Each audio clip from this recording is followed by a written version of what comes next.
Cantique numéro 34. 3, 4. Car c'est la joie qui remplit tout mon cœur, qui remplit tout mon cœur, qui remplit tout mon cœur, car c'est la joie qui remplit tout mon cœur. Oh, gloire à mon Sauveur. Amen. Amen. On continue avec le numéro 72.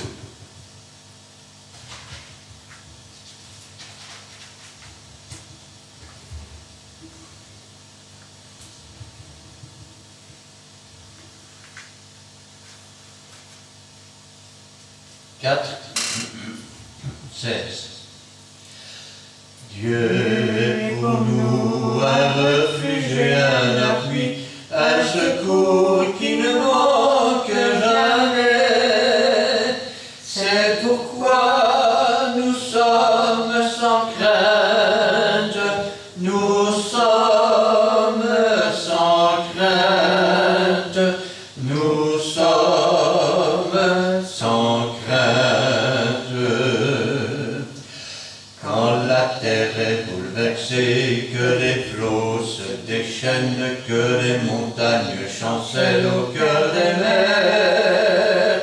Oui, car Dieu est pour nous un refuge et un appui, un secours qui ne manque jamais. C'est pourquoi nous sommes sans crainte, nous sommes sans crainte, nous sommes sans crainte.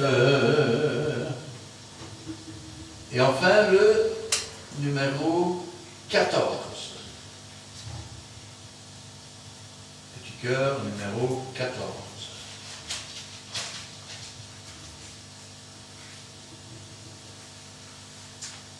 3, 4. Annonce-moi l'allégresse et la joie, et les eaux que tu as brises se réjouiront.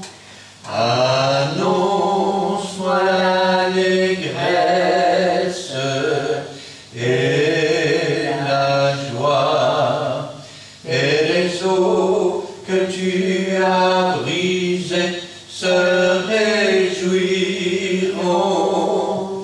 Détourne ton regard de mes péchés, efface toutes mes iniquités.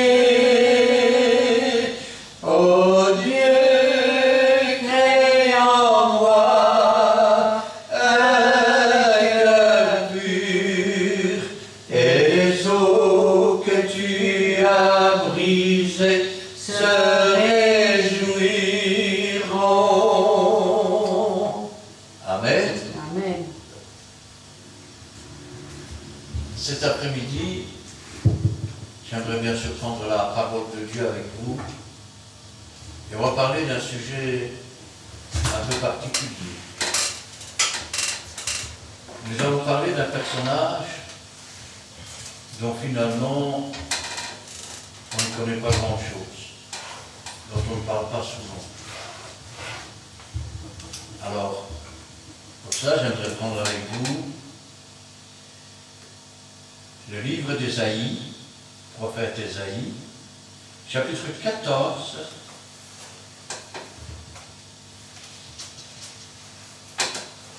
et nous lirons là les 23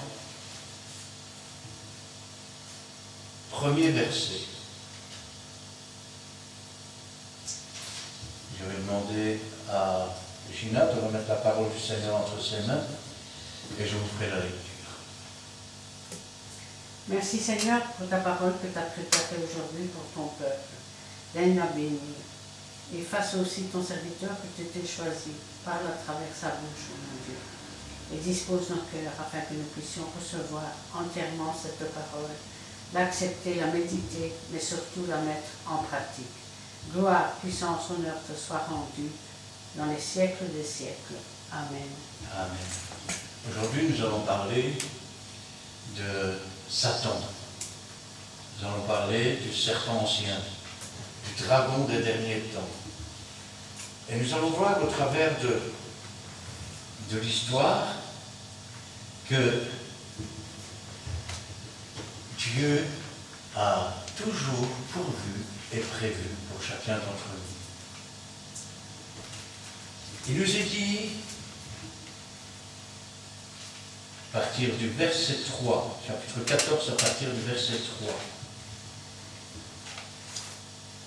Et quand l'Éternel t'aura donné du repos, après tes fatigues et tes agitations, après la dure servitude qui te fut imposée, alors tu prononceras ce chant sur le roi de Babylone. Et tu diras, et quoi, le tyran n'est plus, l'oppresseur a cessé, l'Éternel a brisé le bâton des méchants, la verge des dominateurs, celui qui dans sa fureur frappait les peuples par des coups sans relâche, celui qui dans sa colère subjuguait les nations et poursuivit sans ménagement toute la terre jouit du repos et de la paix. On éclate de chants d'allégresse. Les cyprès même, les cyprès du Liban se réjouissent de ta chute. Depuis que tu es tombé, personne ne monte pour nous battre.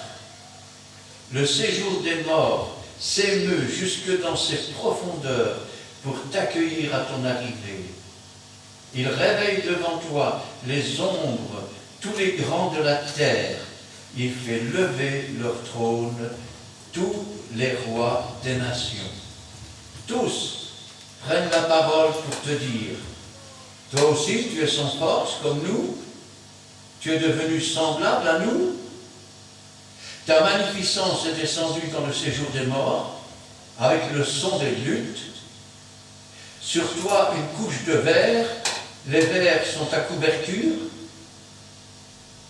te voilà tombé du ciel, astre brillant, fils de l'aurore, tu es battu à terre, toi le vainqueur des nations, tu disais en ton cœur, je monterai au ciel, j'élèverai mon trône au-dessus des étoiles de Dieu, je m'assiérai sur la montagne de l'assemblée, à l'extrémité du septentrion, je monterai sur le sommet des nues, je serai semblable au Très-Haut, mais tu as été précipité dans le séjour des morts, dans les profondeurs de la fosse. Ceux qui te voient fixent sur toi leur regard, ils te considèrent attentivement. Est-ce là cet homme qui faisait trembler la terre, qui ébranlait les royaumes, qui réduisait le monde en désert, qui ravageait les villes, et ne relâchait point ses prisonniers? Tous les rois des nations, tous reposent avec honneur, chacun dans son tombeau. Mais toi, tu as été jeté loin de ton sépulcre. Comme un rameau qu'on dédaigne, comme une dépouille de gens tués à coups d'épée et précipités sur les pierres d'une fosse, comme un cadavre foulé aux pieds, tu n'es pas réuni à eux dans le sépulcre, car tu as détruit ton pays, tu as fait périr ton peuple. On ne parlera plus jamais de la race des méchants. Préparez le massacre des fils à cause de l'iniquité de leur père, qu'ils ne se relèvent pas pour conquérir la terre et remplir le monde d'ennemis. Je me lèverai contre eux, dit l'Éternel des armées, anéantirai le nom et la race de Babylone. Ses descendants et sa postérité, dit l'Éternel, j'en ferai le gîte du hérisson et un marécage. je la balayerai avec le balai de la destruction, dit l'Éternel des armées. Amen. Nous avons aussi un jugement, c'est une prophétie. Alors parfois, vous avez des gens érudits qui vous disent que l'Ancien Testament, c'était pour dans le temps. Alors nous avons là une prophétie qui date de plus de 750 ans.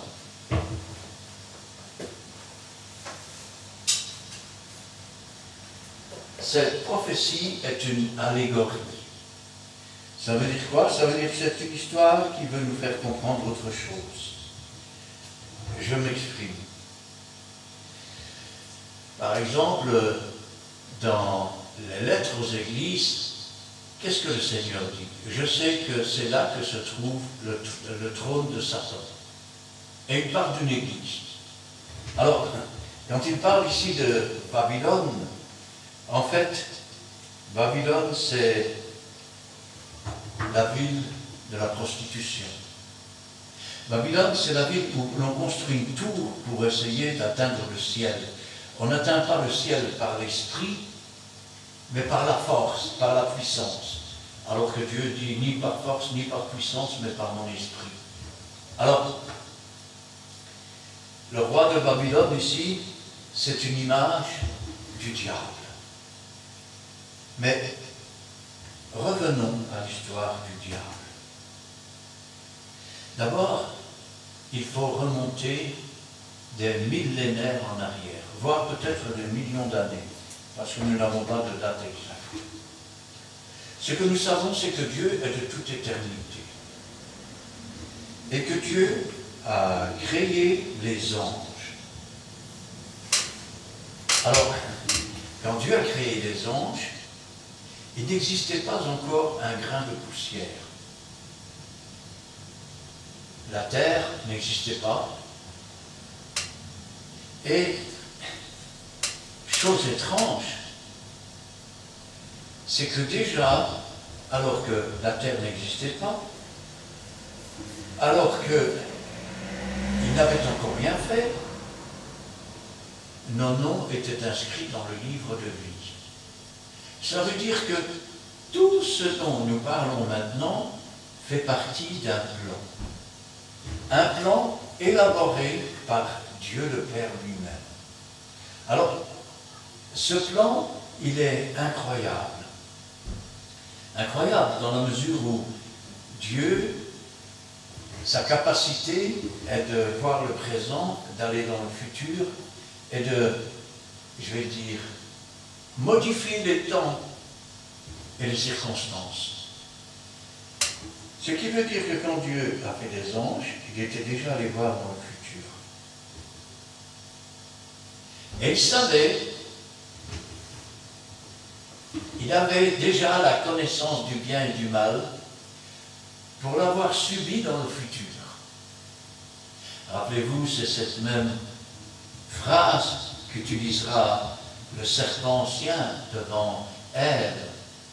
Mais non, vous ne mourrez pas. Mais le jour où vous mangerez de ce fruit défendu, vous connaîtrez le bien et le mal comme Dieu. Alors Dieu a quand même fait ses anges. Il aurait pu ne pas les faire en disant un tiers des anges vont se rebeller contre moi. À quoi ça sert? Mais il les a fait quand même. Parce que dans ce plan, il avait une idée. Et l'idée, c'était de créer un endroit que l'on appellera plus tard la terre,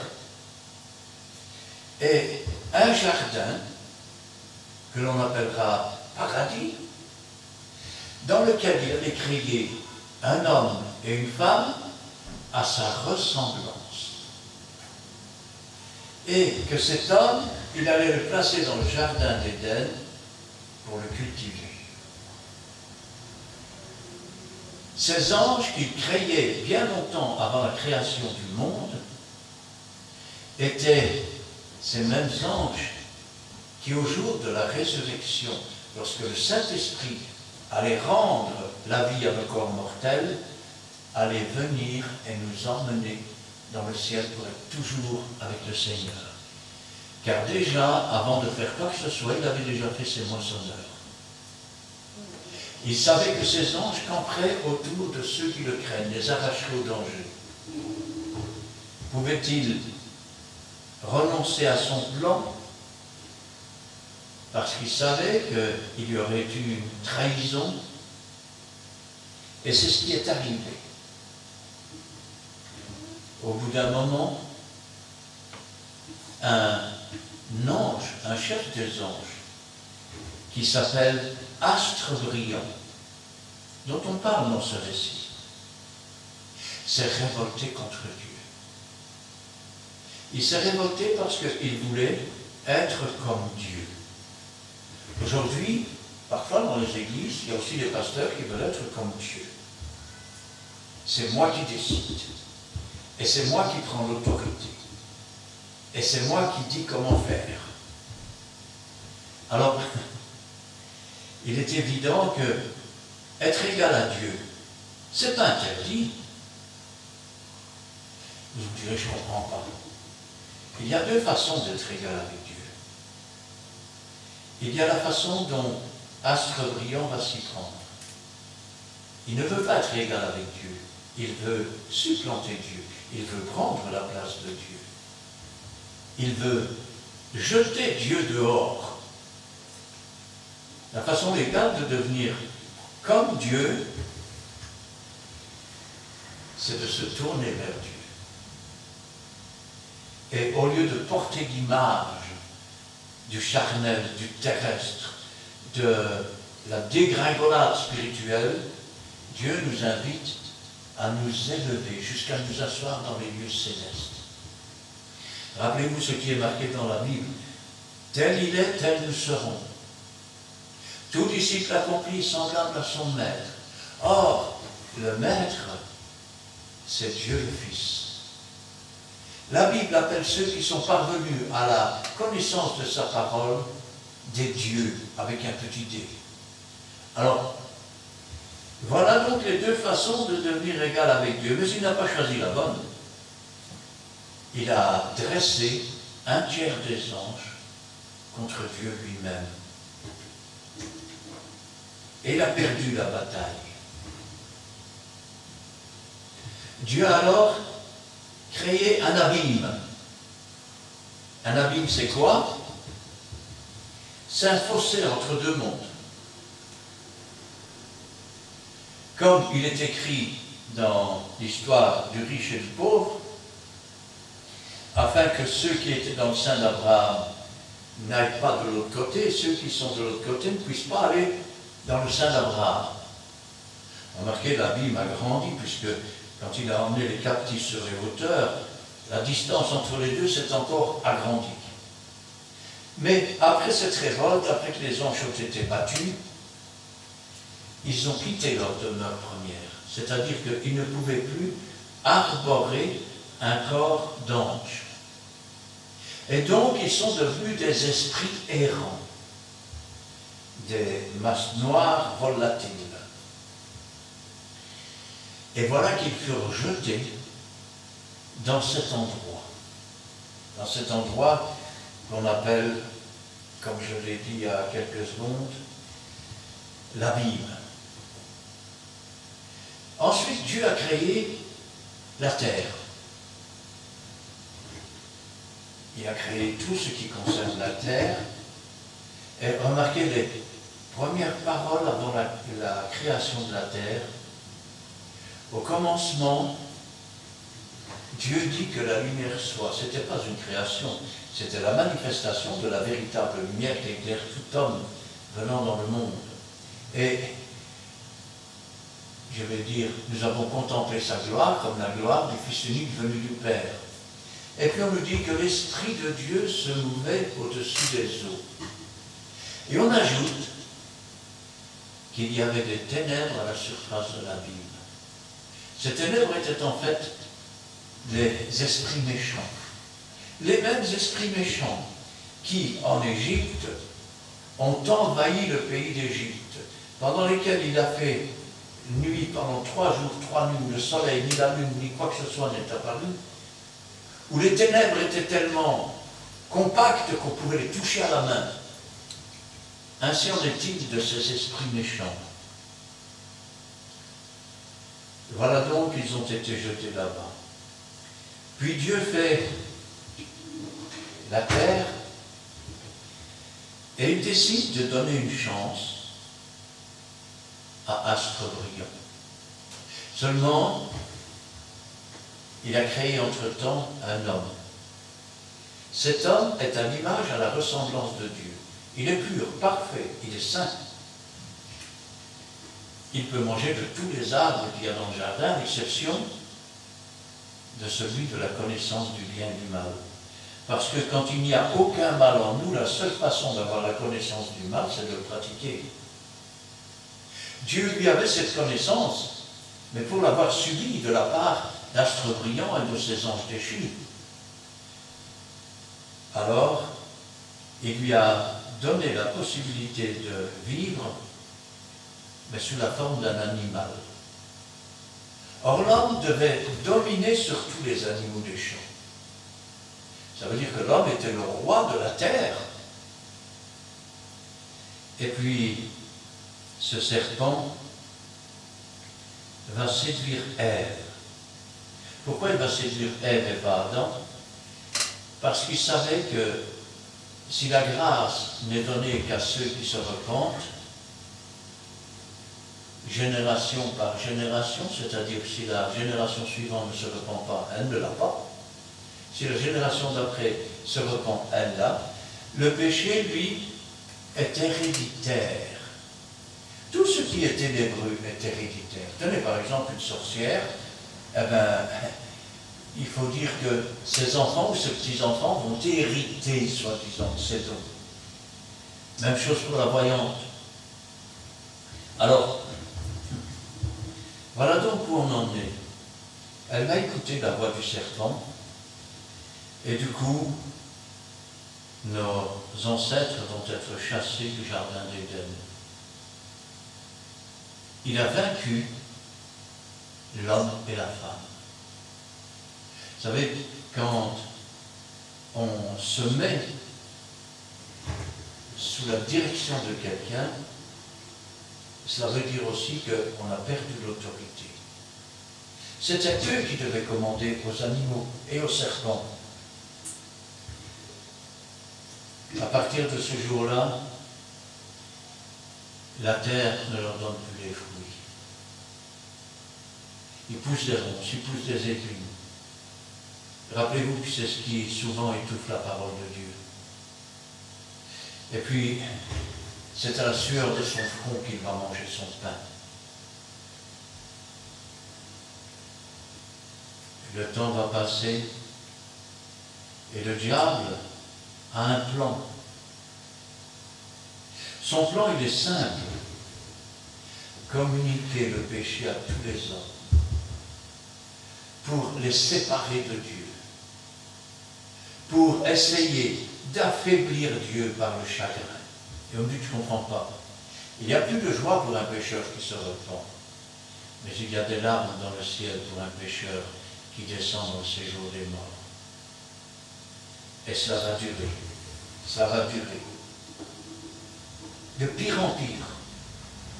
Quand les hommes auront commencé à se multiplier, le péché de Caïn, qui est le meurtre, la jalousie, la colère, vont se répandre sur la terre comme une traînée de poudre. Et bientôt, quand Dieu va regarder la terre, il va regretter d'avoir fait l'homme. Si nous sommes là aujourd'hui, c'est parce que Noé a trouvé grâce devant Dieu.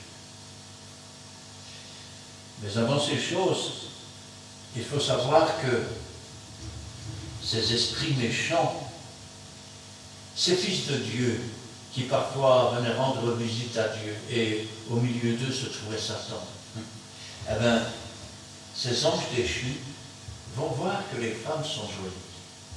Ils vont prendre pour femmes.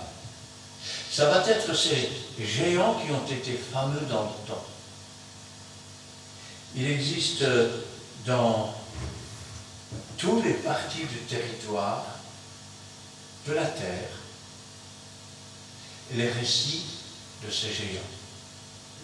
Tantôt on les prend pour des extraterrestres, tantôt on les prend pour des Vishnas ou je ne sais pas. Mais la grande inondation est connue de tous. Nous avons un prophète qui s'appelle Enoch. Marqué, on en parle dans le Nouveau Testament. Enoch a bien prophétisé lorsqu'il a dit, et le livre d'Enoch a été retrouvé. Je ne vais pas vous citer toutes les pages de ce livre parce que c'est bien trop long. Mais pour résumer, je dirais ceci. C'est que ces géants, ils ont commencé à manger toutes les récoltes des hommes. D'abord tous les animaux, puis toutes les récoltes des hommes. C'est ainsi que les dinosaures ont disparu.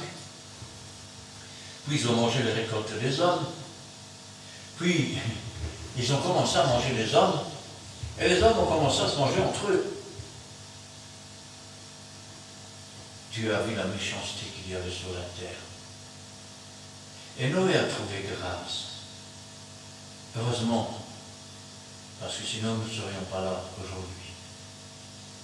Et Dieu lui a dit, fais-toi une arche. Et dans l'arche, à part bien sûr les poissons, 2 de tous les animaux vont monter.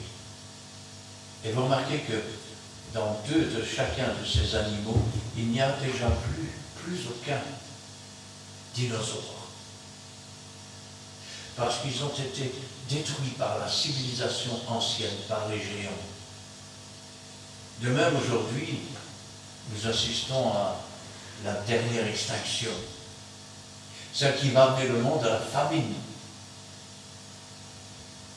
Et voilà que Noé est monté dans l'arche. Ensuite, ils ont atterri sur le mont Ararat.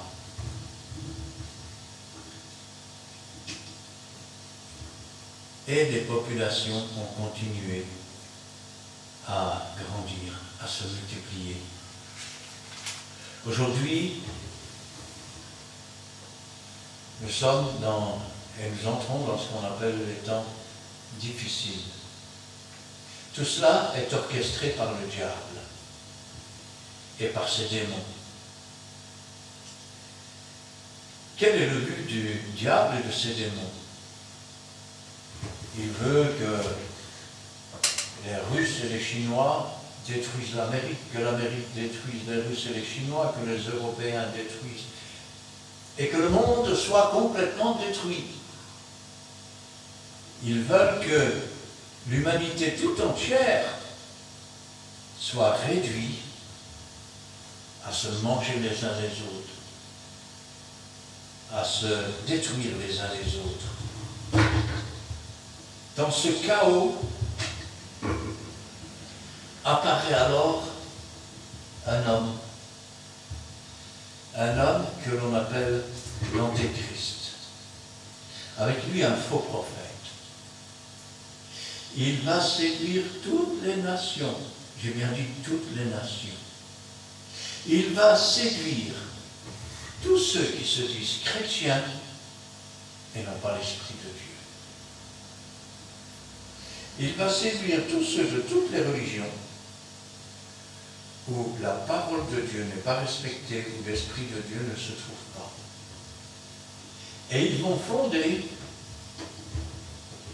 un monde nouveau. Un monde où les démons vont continuer à régner.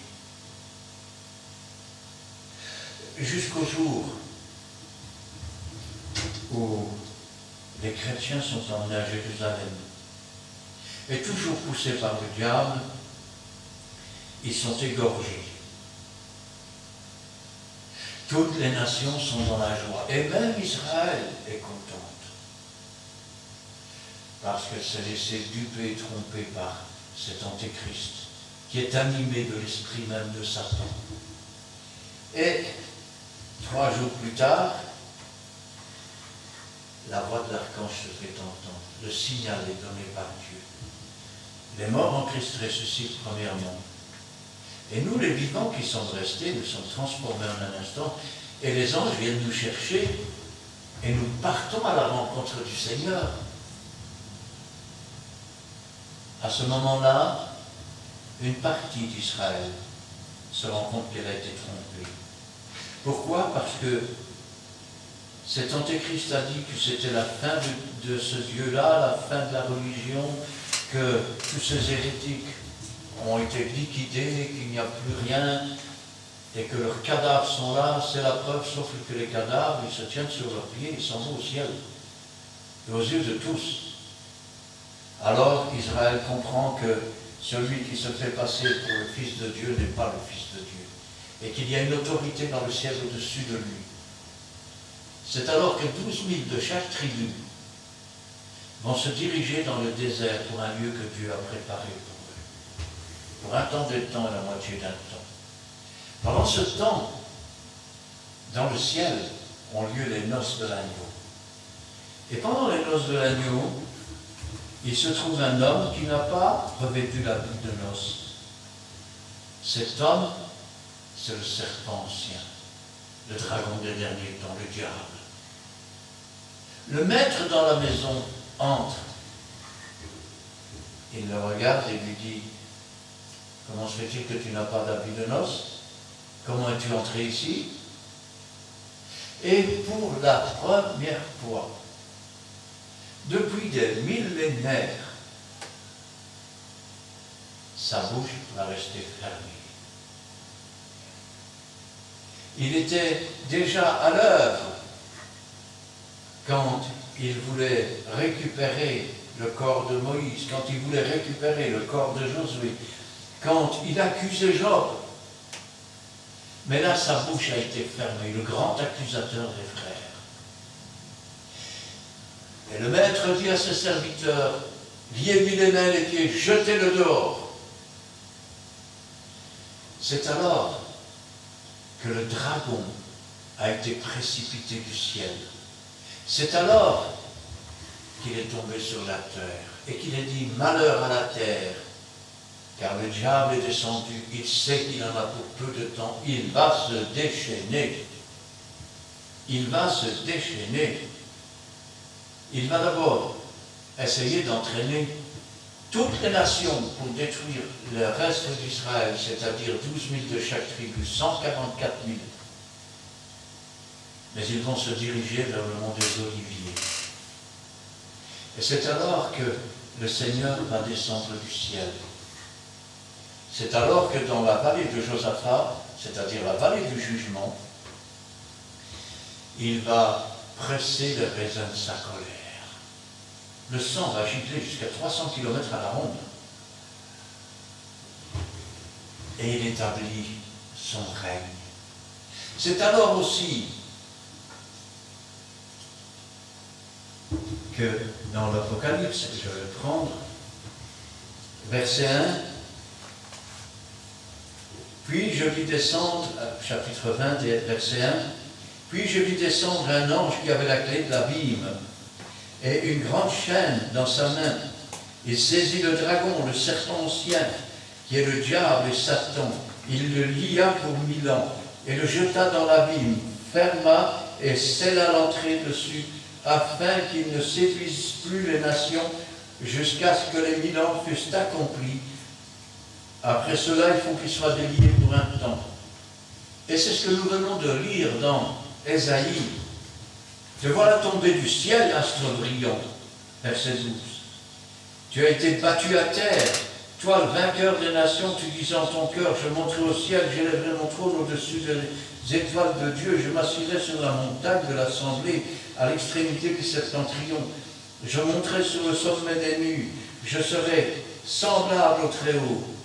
Mais tu as été précipité dans l'abîme, dans le séjour des morts, dans la séparation, dans ce qui fait qu'on ne peut plus passer d'un côté ou de l'autre.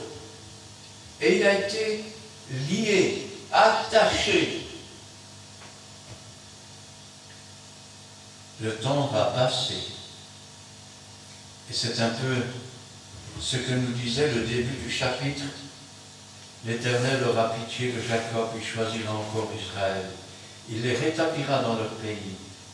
Les étrangers se joindront à eux. Ils s'uniront à la maison de Jacob. Les peuples les prendront et les ramèneront à leur demeure. Et la maison d'Israël prospérera dans le pays de l'Éternel, comme serviteur et comme servante.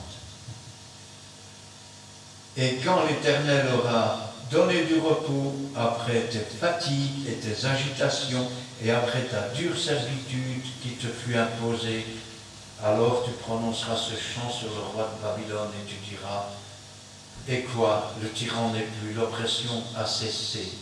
L'Éternel a brisé le bâton des méchants, la verge des dominateurs. Celui dans la fureur frappait les peuples par des coups sans relâche.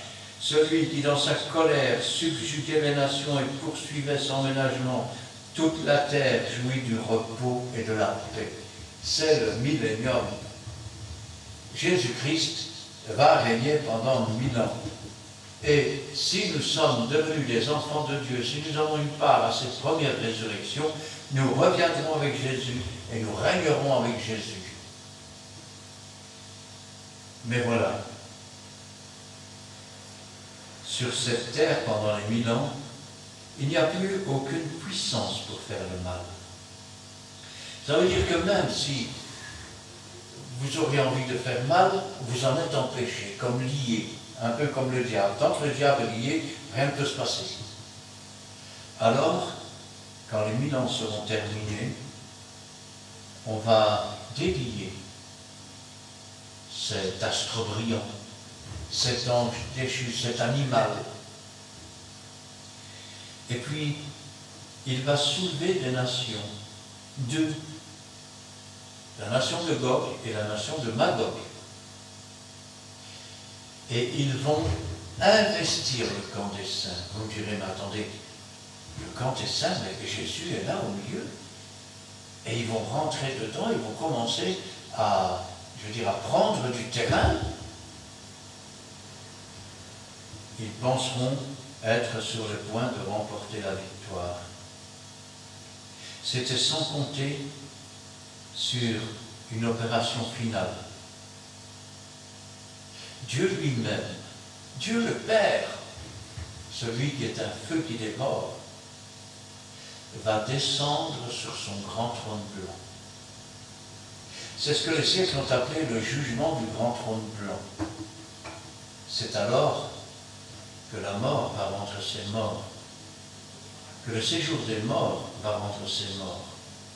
C'est alors que la mer va rendre ses morts. Et tous ceux qui ne seront pas inscrits dans le livre de vie seront jetés dans les temps ardents de feu qui ne s'éteignent jamais. Heureux ceux qui ont part à la première résurrection, parce que la seconde mort n'a point de pouvoir sur eux. Et j'ai envie de dire malheureux ceux qui auront part à la seconde résurrection, parce que cette résurrection, elle se fait après les 1000 ans, et elle n'aura pas lieu avant. C'est la résurrection des impies. C'est la résurrection de ceux qui se sont moqués de Dieu, de ceux qui n'ont pas accepté Jésus, de ceux qui ont voulu une religion, qui ont instauré le mensonge dans leurs paroles. C'est ceux qui ont vécu comme si Dieu n'existait pas, qui ont rejeté le Saint-Esprit et qui ont rejeté la lumière qui éclaire tout homme venant dans le monde, parce que leurs œuvres étaient mauvaises. C'est là le jugement. Ils seront alors jetés dans les temps ardents de feu. Avec le diable, avec l'antéchrist, avec le faux prophète et avec tous ces démons. Tous ces démons. C'est alors que le ciel va être roulé comme on roule un livre. Et la terre va s'enfuir. Elle ne fut plus trouvée. C'est alors aussi que Dieu va faire une nouvelle terre, des nouveaux cieux. C'est alors que nous descendrons avec Dieu sur cette nouvelle terre et dans ces nouveaux cieux, pour être toujours dans la présence de Dieu. Nous serons alors dans des corps glorifiés, nous serons comme des anges, Jésus-Christ sera le flambeau de la cité. Il n'y aura plus ni deuil, ni souffrance, ni maladie, ni mort, car les premières choses auront disparu. Et Dieu va faire toutes choses nouvelles. Alors si un jour vous vous demandez, mais pourquoi Dieu a quand même créé les anges, alors quand on voit Satan, quand on voit les démons qui sont des anges déchus, c'est parce qu'il a un plan. Rappelez-vous toujours que le diable fait toujours une œuvre qui trompe. Rappelez-vous toujours que toute chose concourt au bien de ceux qui aiment Dieu.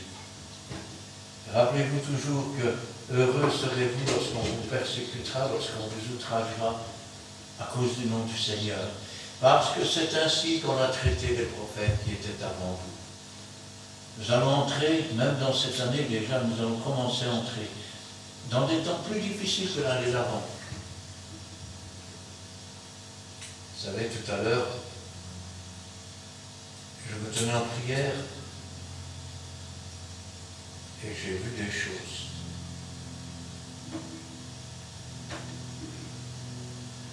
Je peux vous dire que ça va barder. C'est tout ce que je peux vous dire. Alors, veillez et priez, afin que ce jour ne vous se prenne pas comme un voleur. Rappelez-vous toujours que quand Dieu a créé les anges, c'est parce qu'il voulait qu'ils campent autour de vous pour vous arracher au danger.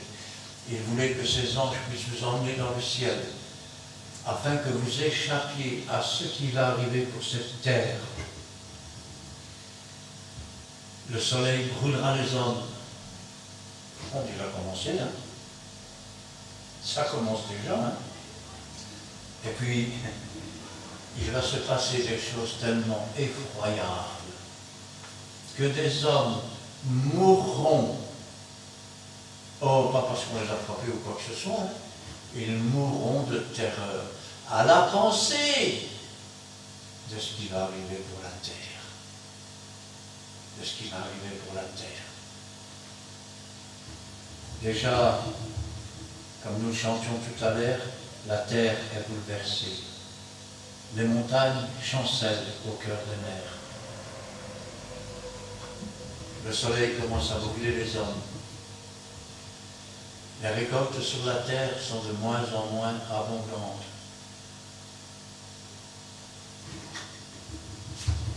Et les destructions, pendant ce temps de quelques-uns, vont bon train.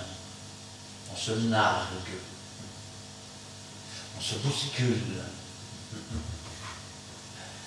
On pollue la terre par des milliers et des milliers de bombardements. Et on se prépare à des guerres encore plus grandes. Parce que chacun est gonflé d'orgueil. C'est moi que voici, que voilà. En fait, vous préparez le grand jour de la venue de l'Antichrist. Quand les hommes vont commencer à crier paix et sûreté, une ruine soudaine s'abattra. Elles ne se douteront de rien. Ils marieront leurs enfants, et ainsi de suite. Comme au temps de Noé. Noé est rentré dans l'arche, et personne ne se doutait de quoi que ce soit. Et le peu de gens qui venaient voir son arche, c'était pour dire, Noé, il lui manque une case. Il n'a pas toutes les frites dans le même sachet. Noé, il se fait un bateau au milieu de la terre. C'est un homme stupide. N'empêche que s'il n'avait pas été là, si ses fils et ses belles-filles et sa femme n'avaient pas été là, nous ne serions pas là aujourd'hui. La question, aujourd'hui, qu'on pourrait poser, seras-tu là ce jour-là? Jésus a posé la question. Ah, il l'a posé différemment. Il a dit, lorsque je reviendrai, trouverai-je encore la foi? La réponse, c'est pas lui qui va la donner, c'est nous. Ou nous pouvons dire, oui Seigneur, tu trouveras la foi chez moi, et je partirai à ta rencontre. Ou alors, Seigneur, moi une religion, ça me suffit. De toute façon, je ne crois pas à tout ça alors. Hein? Mais le moment venu, Si tu n'es pas prêt, tu seras comme une vierge folle. Et ce jour te surprendra comme un voleur, parce que tu ne connais ni l'heure ni le jour. Quand un voleur vient chez toi, tu as la surprise quand tu rentres, c'est trop tard. De même, un jour, tu pourrais être amené à dire « si j'avais su ». Mais si j'avais su, n'arrange rien. Aujourd'hui est le jour du salut. Maintenant, Dieu tend sa main. Maintenant, Dieu avertit. Nous voyons que quand Dieu a créé les anges, alors qu'il n'avait encore pas fait un grain de poussière, il pensait déjà à nous. Quand il n'avait pas encore fait quoi que ce soit pour la terre, il avait déjà inscrit nos noms dans le livre de vie. Il avait déjà tout préparé. Il n'y a pas de hasard. Il n'y a qu'une prédestination. Dieu nous a prédestinés à devenir des enfants de lumière, à marcher dans la vérité. Si nous nous écartons de la vérité, si donc ta lumière est ténèbre, combien seront grandes tes ténèbres? Amen. Amen. Nous allons prier. Éternel, notre Dieu, notre Père, nous te louons, nous te rendons grâce. Béni sois-tu et gloire à toi. Ta parole est la vérité, ta parole est la vie. Aujourd'hui encore, Seigneur, tu nous rappelles toute l'histoire de ce démon qui fut autrefois un chef des anges. Toute l'histoire de ces démons qui tourmentent jour et nuit les âmes dans le séjour des morts, qui tourmentent les vivants par l'orgueil, par la colère, par la débauche. Et tu nous rappelles, Seigneur, qu'il y a autre chose que cela. Il y a un chemin étroit, resserré. Peu sont ceux qui le trouvent, mais pour ceux qui l'ont trouvé, ils ont trouvé la vie. Ils ont trouvé la résurrection. Ils ont trouvé le chemin. Béni sois-tu et gloire à toi, Seigneur. C'est là mon désir pour tous ceux qui écouteront encore, afin qu'ils puissent changer de vie, afin qu'ils puissent s'approcher. Et pour ceux, Seigneur, qui sont près de toi, eh bien que cette vidéo puisse les amener à prendre de l'assurance, sachant que Dieu est un Dieu qui sait ce qu'il fait. Il ne fait pas ce qu'il peut, il fait ce qu'il veut. Et chaque fois qu'il fait une chose, c'est toujours pour notre bien.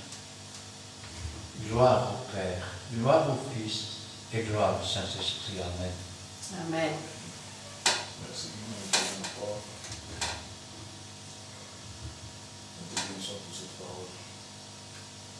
Nous te bénissons, éternel Dieu, toi qui fais des choses tout le temps. Toi qui fais des choses, Père Saint. Fais l'honneur à ton puissance et ton vie. Bénis le Seigneur qui t'a choisi l'après-midi. Bénis encore, Père Seigneur. Nous voulons écouter cette parole. Donc, cette parole, reste garde le fond de notre cœur.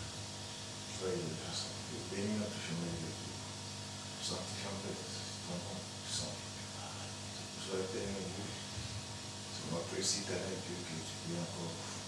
Nous voulons le spirituel encore. Par ta parole, Père Saint. Nous voulons que tu puisses bénir notre chemin de Dieu. Par ta parole. Sois élevé dans notre précieux dans le Seigneur Jésus-Christ. Amen. Amen. Merci Seigneur pour ta parole d'aujourd'hui. Parole qui est prise, qui est dans sur notre sentier. Parole à travers laquelle tu parles encore à ton peuple. Tu nous montres, Seigneur, une vision prophétique de temps difficiles qui sont déjà là et ceux à venir. Tu nous demandes, Seigneur, de te rester fidèle et de rester sur le bon chemin, le chemin qui mène à la vie éternelle. Donne-nous, Seigneur, de ne pas nous égarer, de ne pas nous tromper de chemin, mais de grandir et de rester fidèle sur le chemin que tu as tracé pour chacun de nous, nous qui sommes tes enfants. toi qui es notre Père, car nous savons que tu prends soin de nous chaque jour et tu veux de ce qu'il y a de meilleur pour chacun de nous. Donne-nous, Seigneur, de nous fortifier à travers ta parole, de grandir en toi, pour toi et par toi, à travers elle, tel qu'il nous nourrit chaque jour, Seigneur, et qui nous montre ce qui est bien et qui n'est pas bien par la puissance de ton Saint-Esprit. Donne-nous, Seigneur, d'être ferme, vigilant, de te rester fidèle, comme toi-même tu es fidèle envers nous, car tu veux trouver encore de la foi quand tu reviendras de ton ciel de gloire. Interviens pour tous ceux, Seigneur, qui sont encore perdus, qui sont égarés. Travaille leur cœur, Seigneur, afin qu'ils se repentent, Seigneur, et qu'ils se tournent vers toi à travers ta parole qui est vraie. Agis dans ce monde, Seigneur, que ton Saint-Esprit, Seigneur, illumine, Seigneur, tous les coins sombres par la puissance, Seigneur, de la vérité, par sa lumière, Seigneur, afin que ceux qui sont dans les ténèbres puissent se repentir et se tourner vers toi. Merci, Seigneur, pour ton enseignement. Merci, Seigneur, pour ta parole et cette foi, Seigneur, que tu nous donnes jour après jour. Donne-nous, Seigneur, de nous appliquer à la sagesse aussi, Seigneur. Remplis notre cœur de sagesse, d'amour et d'intelligence, afin que, qu'inondés, nous puissions en faire partager avec quiconque veut venir vers toi, Seigneur. Gloire et la puissance soit rendue dans le bon nom de Jésus-Christ. Amen. Amen. Nous l'avons vu, les démons ont quitté leur demeure première, c'est-à-dire leur corps. Sont devenus des esprits errants. Nous avons vu que Satan lui-même sera dépourvu de son corps, qui sera rongé par les vers pendant que lui sera ailleurs. Nous habitons dans une tente, et le jour venu, nous revêtirons notre domicile céleste, glorieux. Terminerons avec le cantique le petit chœur numéro 9.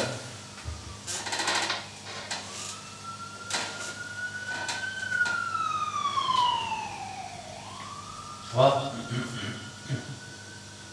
4.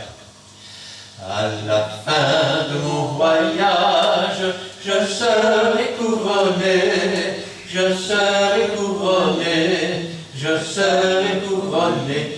À la fin de mon voyage, je serai couronné dans la cité de Dieu. Quel bonheur, quel bonheur, quel bonheur, quel bonheur. À la fin de mon voyage, je serai couronné dans la cité de Dieu. Amen. Amen. C'est là tout ce que je vous souhaite. Que l'Éternel te bénisse et qu'il te garde. Que l'Éternel fasse luire sa face sur toi et qu'il t'accorde sa grâce. Que l'Éternel tourne sa face vers toi et qu'il te donne la paix. Amen Et amen. et Amen.